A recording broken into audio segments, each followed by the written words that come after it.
नमस्कार दोस्तों, स्वागत है आप सबका मेरे YouTube channel KCP the Sanskrit गुरु में। दोस्तों, आज हम पढ़ने जा रहे हैं अकारान्तः नपुंसकलिंगः, जो कि कक्षा षष्ठी रुचिरा प्रथम भाग के तृतीय पाठ के रूप में है। दोस्तों, आगे बढ़ने से पहले आप सबसे रिक्वेस्ट करूंगा कि आप लोगों ने अगर मेरे चैनल को सब्सक्राइब नहीं किया है तो अभी सब्सक्राइब कर ले, ताकि मेरे चैनल के हर अपडेट आपको समय पर मिलते रहें। तो दोस्तों, चलते हैं, आगे बढ़ते हैं और अकारांत नपुंसकलिंग के बारे में सविशेष जानते हैं। तो सबसे पहले बात आती है कि किम नाम अकारांतः नपुंसकलिंगः। अकारांत नपुंसकलिंग क्या है? तो देखिए, जिस शब्द के अंत में अकार हो उस शब्द को अकारांत शब्द कहते हैं। जिस शब्द के अंत में अकार हो उसको हम अकारांत शब्द कहते हैं। वह शब्द यदि नपुंसकलिंग का बोध कराता हो तो वह अकारांत नपुंसकलिंग शब्द कहलाता है। यथा फल, फ युक्त अ युक्त ल युक्त अ। यहाँ पर देखिए, अंत में अकार है, अ की मात्रा है, अतः यह अकारांत शब्द है।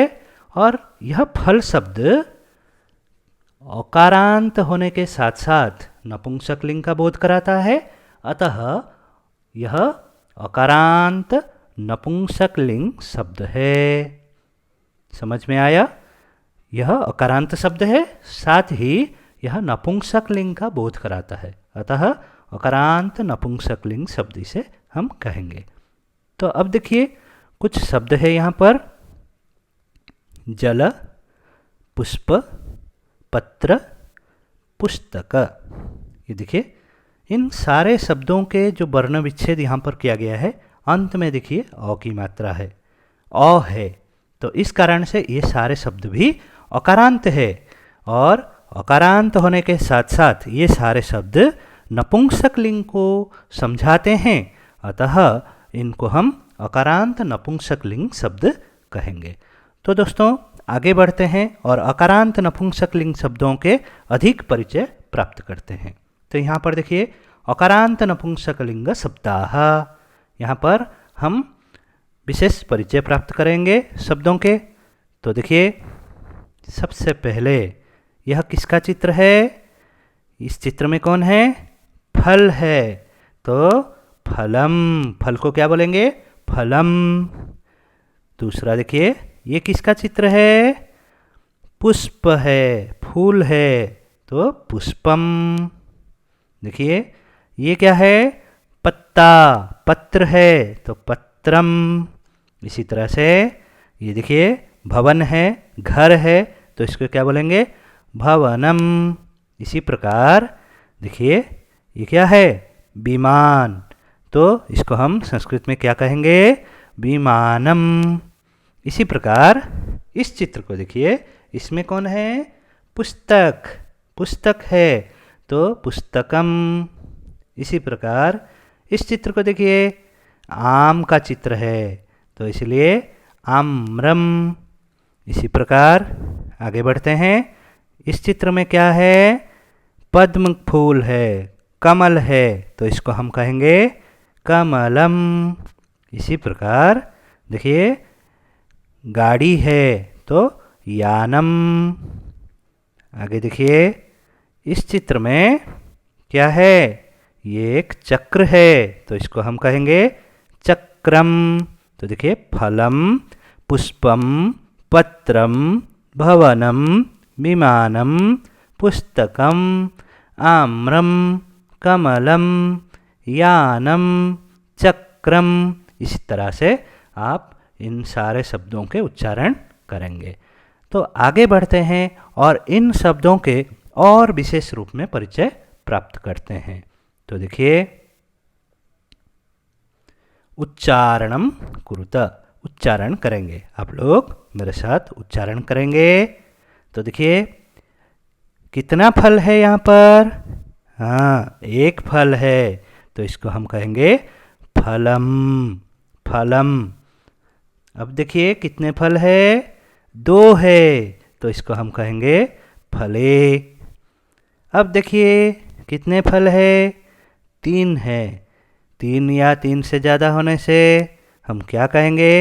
फलानी। तो क्या हुआ? फलम, फले, फलानी।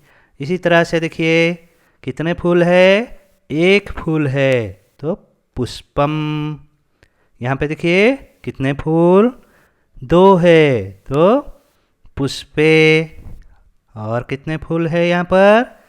बहुत सारे हैं, अनेक फूल है, इसलिए हम इसको कहेंगे पुष्पाणी। आगे देखते हैं इस चित्र में कितने किताब है? 1 किताब है, तो इसको हम कहेंगे पुस्तकम। यहाँ पर देखिए 2 किताब है, तो पुस्तके। इसी प्रकार अनेक किताब है, इसलिए हम इसको कहेंगे पुस्तकानी। तो फिर से देखते हैं, फलम, फले, फलानी, पुष्पम, पुष्पे, पुष्पाणी, पुस्तकम, पुस्तके, पुस्तकानी। इसी तरह से आप सारे अकारांत नपुंसकलिंग शब्दों के उच्चारण करेंगे। तो आगे बढ़ते हैं और विशेष रूप में जानते हैं इन शब्दों के बारे में। तो देखिए यहाँ पर उच्चारणम कुरुत, यहाँ पर कुछ शब्दों को आप एकवचन, द्विवचन, बहुवचन में जानेंगे। तो देखिए एकवचनम, द्विवचनम, बहुवचनम। फलम, फले, फलानी, पुष्पम, पुष्पे, पुष्पाणी, पत्रम, पत्रे, पत्राणि, यानम, याने, यानानि, चक्रम, चक्रे, चक्राणि, वस्त्रम, वस्त्रे, वस्त्राणि, यंत्रम, यंत्रे, यंत्राणि, गृहम, गृहे, गृहाणि, द्वारम, द्वारे, द्वाराणि, भवनम, भवने, भवनानि, पुस्तकम, पुस्तके, पुस्तकानि। इस तरह से फिर से पढ़िए। फलम, फले, फलानि, पुष्पम, पुष्पे, पुष्पाणि, पत्रम, पत्रे, पत्राणि, यानम, याने, यानानि, चक्रम, चक्रे, चक्राणि, वस्त्रम, वस्त्रे, वस्त्राणि, यंत्रम, यंत्रे, यंत्राणि, गृहम, गृहे, गृहाणि, द्वारम, द्वारे, द्वाराणि, भवनम, भवने, भवनानि, पुस्तकम, पुस्तके, पुस्तकानि। इस तरह से आप इनका अभ्यास करेंगे। नपुंसकलिंग में जो भी शब्द आएंगे उनका इसी तरह से आपको अभ्यास करते रहना चाहिए। तो दोस्तों आगे बढ़ते हैं और कुछ विषयों को जानते हैं। अकारांत जो नपुंसकलिंग के शब्द हैं उनके बारे में देखते हैं। तो देखिए अकारांत नपुंसकलिंगे सर्वनाम प्रयोग। हम अभी तक पढ़े फलम, फले, फलानी, पुष्पम, पुष्पे, पुष्पाणि, हम इसको तो जान लिए। अब उन्हीं शब्दों के लिए हमको सर्वनाम किस तरह से प्रयोग करना है उसको सीखना है। तो देखते हैं सर्वनाम किस तरह से हम प्रयोग कर सकते हैं। ये देखिए इस चित्र में क्या है? फल है। तो हस्त निर्देश कहाँ पर किया है? समीप हस्त निर्देश किया गया है, पास में ही किया गया है। तो क्या बोल रहा है? देखिए एतत् फलम अस्ति, एतत् फलम अस्ति। जब हम पास से बोलते हैं तो क्या बोलते हैं? यह फल है, इसलिए एतत् फलम अस्ति। देखिए इसका अर्थ क्या आया? यह फल है। पास से जब बोलेंगे तो एतत्। अब देखिए दूसरा चित्र, यहाँ पर कितने फल हैं? 2। तो यहाँ पर क्या बोल रहा है? देखिए एते फले स्तः, एते फले स्तः। पास में बोला जा रहा है, हस्त निर्देश किया जा रहा है, इसलिए एते। ये दोनों 2 फल हैं। अभी देखिए तीसरा चित्र में क्या है? अनेक फल है। तो अनेक फल होने के कारण क्या बोल रहा है? एतानि फलानि सन्ति, एतानि फलानि सन्ति। इस तरह से ये सब फल हैं, ये सब फल हैं। एक फल होने के कारण एतत्, दो होने के कारण एते, अनेक होने के कारण एतानि, एतत्, एते, एतानि। इसी तरह से अन्य शब्दों के लिए भी आप अभ्यास कर सकते हैं। एतत् पुष्पम अस्ति, एते पुष्पे स्तः, एतानि पुष्पाणि सन्ति, एतत् पत्रम अस्ति, एते पत्रे स्तः, एतानि पत्राणि सन्ति। इसी तरह से आपको अभ्यास करना है। जब आप पास से किसी नपुंसकलिंग शब्द के बारे में बोलते हैं तो एतत्, एते, एतानि एक वचन, द्विवचन, बहुवचन में प्रयोग करेंगे। हमें इस तरह से पता चल रहा है कि पास वाले जो वस्तु होते हैं अगर वो नपुंसकलिंग में आते हैं तो उनके लिए हम किस तरह से सर्वनाम पद प्रयोग करेंगे। अब चलते हैं आगे और देखते हैं कि दूर की चीज़ों के लिए हम किस तरह से नपुंसकलिंग में सर्वनाम पद प्रयोग करेंगे। तो आगे बढ़ते हैं और देखते हैं अकारांत नपुंसकलिंगे सर्वनाम पद प्रयोग। तो देखिए यहाँ पर इस चित्र को देखिए, चित्र में क्या है, चक्र है। तो दूर से पूछा जा रहा है तत् चक्रम अस्ति। दूर से क्या बोल रहा है, तत् चक्रम अस्ति। दूर से हस्त निर्देश करके पूछा जा रहा है, बोला जा रहा है तत् चक्रम अस्ति, वह चक्र है। इसी तरह से द्विवचन में देखते हैं यहाँ कितने चक्र हैं। देखिए एक है कि दो है, हाँ दो है। तो देखिए दूर से हस्त निर्देश किया जा रहा है और बोला जा रहा है ते चक्रे स्तः, वे दोनों चक्र हैं, वे दोनों दो चक्र हैं। इस तरह से जब एक के लिए हम सर्वनाम पद प्रयोग किए दूर में हस्त निर्देश करके तो बोले तत्, और दो वस्तुओं के लिए जब हम सर्वनाम पद प्रयोग कर रहे हैं क्या हो रहा है, ते। तो इस तरह से हम अभी देखते हैं अनेक वस्तुओं के लिए किस तरह से शब्द प्रयोग होगा। तो देखिए यहाँ पे कितने चक्र हैं, 3 चक्र हैं। यहाँ पर 3 चक्र आपको दिखाई दे रहे हैं। तो इनके लिए जब सर्वनाम पद प्रयोग करेंगे कुछ इस तरह से होगा। देखिए तानि चक्राणि सन्ति, वे सब चक्र हैं, वे सब चक्र हैं। इस तरह से आपको समीप वाले वस्तु और दूर वाले वस्तुओं के लिए नपुंसकलिंग में सर्वनाम पद प्रयोग सिखाया गया। तो आगे बढ़ते हैं, देखते हैं और कुछ प्रयोग संबंधी बात को। अकारांत नपुंसकलिंगे प्रश्न निर्माणम, किस तरह से हम प्रश्नवाचक पदों का प्रयोग करेंगे। तो देखिए चित्र में क्या दिखाई दे रहा है, तो पूछ रहा है, देखिए एतत् किमस्ति, एतत् किमस्ति। पास में हस्त निर्देश करके पूछ रहा है एतत् किमस्ति। तो देखिए एतत् पुष्पम अस्ति, एतत् पुष्पम अस्ति। इसके बाद देखिए 2 फूल हैं, तो 2 फूल होने के कारण यहाँ पर प्रश्न क्या होगा। देखिए एते के स्तः, एते के स्तः, ये दोनों क्या हैं। तब देखिए उत्तर क्या आ रहा है, एते पुष्पे स्तः, एते पुष्पे स्तः। इस तरह से देखिए अनेक पुष्प दिखाई दे रहा है। तो क्या प्रश्न हो रहा है, एतानि कानि सन्ति, एतानि कानि सन्ति, ये सब क्या हैं। इस तरह से पूछा जा रहा है। तब उत्तर आ रहा है एतानि पुष्पाणि सन्ति, एतानि पुष्पाणि सन्ति। इस तरह से किम के कानि, किम के कानि, एक वचन में किम, द्विवचन में के और बहुवचन में कानि, ये जो प्रश्नवाचक पद है इनका प्रयोग किया जाता है। तो आगे चलते हैं देखते हैं किस तरह से दूर वाले वस्तुओं के लिए हम प्रश्न निर्माण करते हैं।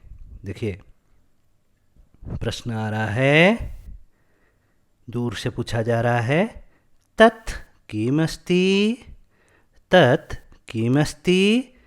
तो उत्तर आ रहा है तत् पत्रम अस्ति। चित्र में क्या है? पत्र है, तो तत् पत्रम अस्ति। दूसरा चित्र देखिए, कितने पत्ते हैं यहाँ पर? 2 है, इसलिए प्रश्न पूछा जा रहा है ते केस्तः, वे दोनों क्या है? तो उत्तर क्या होगा? देखिए ते पत्रे स्तः। इसी तरह से देखिए यहाँ पे कितने पत्ते हैं? अनेक पत्ते दिखाई दे रहे हैं, इसलिए यहाँ पे क्या होगा प्रश्न?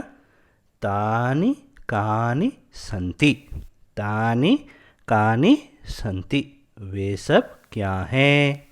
तब बोला जा रहा है तानि पत्राणि सन्ति, वे सब पत्र हैं, वे सब पत्र हैं।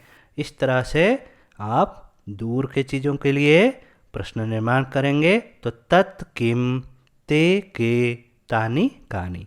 और जब समीप वाले वस्तुओं के लिए प्रश्न निर्माण करेंगे तब पूछेंगे एतत् किम, एते के, एतानि कानि। इस तरह से प्रश्न निर्माण में आपको ध्यान से प्रयोग करना है। आगे चलते हैं और देखते हैं कुछ दूसरे बातों को। अकारांत नपुंसकलिंगे क्रियापद प्रयोग, क्रियापद का किस तरह से प्रयोग होता है। तो देखिए कुछ चित्र है, देखिए चित्र में क्या है? चित्र में क्या है? किम चलती, किम चलती। पूछा जा रहा है किम चलती, तो उत्तर क्या है? यानम चलती, यानम चलती। दूसरा चित्र देखते हैं, प्रश्न है के चलतः, तो उत्तर क्या आ रहा है? याने चलतः, याने चलतः। अब तीसरा चित्र देखिए, प्रश्न है कानि चलन्ति, कानि चलन्ति। उत्तर देखिए यानानि चलन्ति। यहाँ पर प्रथम चित्र के लिए क्या बोला जा रहा है? यानम चलती, चल धातु के साथ अति जुड़ गया, चलती। यानम चलती, याने चलतः। यहाँ पर द्विवचन है, 2 यान है, इसलिए चल युक्त अतः, चलतः। अब तीसरा चित्र में 3 गाड़ियाँ हैं, 3 या 3 से ज़्यादा होने से बहुवचन हो जाता है, इसलिए यानानि चलन्ति, चल धातु के साथ अंति जुड़ गया है। यानम, याने, यानानि। एक वचन, द्विवचन, बहुवचन है, तो एक वचन में अति, द्विवचन में अतः, बहुवचन में अंति। इस तरह से आपको जोड़ना है। तो क्रियापद का जब प्रयोग करेंगे, एक वचन में अति जुड़ेगा, द्विवचन में अतः और बहुवचन में अंति। इस तरह से करेंगे। जैसे फलम पतति, फले पततः, फलानि पतन्ति। यानम चलति, याने चलतः, यानानि चलन्ति। इस तरह से आपको प्रयोग करना है क्रियापद का। आगे देखते हैं। देखिए अब हम देखते हैं जो अकारांत नपुंसकलिंग शब्द के बारे में हम पढ़े, उसके सारे विभक्तियों में किस तरह से रूप होता है। प्रथमा से लेकर सप्तमी तक हम रूपों को देखेंगे। तो यहाँ पर देखिए फल शब्द नपुंसकलिंग, एक वचन, द्विवचन, बहुवचन, प्रथमा विभक्ति फलम, फले, फलानि। द्वितीया विभक्ति फलम, फले, फलानि। तृतीया विभक्ति फलेन, फलाभ्याम, फलैः। चतुर्थी फलाय, फलाभ्याम, फलेभ्यः। पंचमी फलात्, फलाभ्याम, फलेभ्यः। षष्ठी फलस्य, फलयोः, फलानां। सप्तमी फले, फलयोः, फलेषु। और संबोधन में हे फल, हे फले, हे फलानि। इस तरह से जो अकारांत नपुंसकलिंग शब्द होते हैं उनके रूप चलते हैं। तो आप लोग इसको याद कर लीजिएगा और इसका सतत अभ्यास करेंगे तो आपको अकारांत नपुंसकलिंग अच्छी तरह से समझ में आ जाएगा। तो दोस्तों आज के लिए इतना ही। आप सबका धन्यवाद मेरे चैनल को देखने के लिए, मेरे वीडियोज़ को देखने के लिए। तो इसी तरह से मेरे वीडियोज़ को देखते रहिए और लाइक करते रहिए, कमेंट करते रहिए। फिर से रिक्वेस्ट करूँगा, अगर मेरे चैनल को आप लोगों ने सब्सक्राइब नहीं किया है तो सब्सक्राइब कर लीजिए ताकि मेरे चैनल का हर अपडेट आपको समय पर मिलते रहे। धन्यवाद दोस्तों।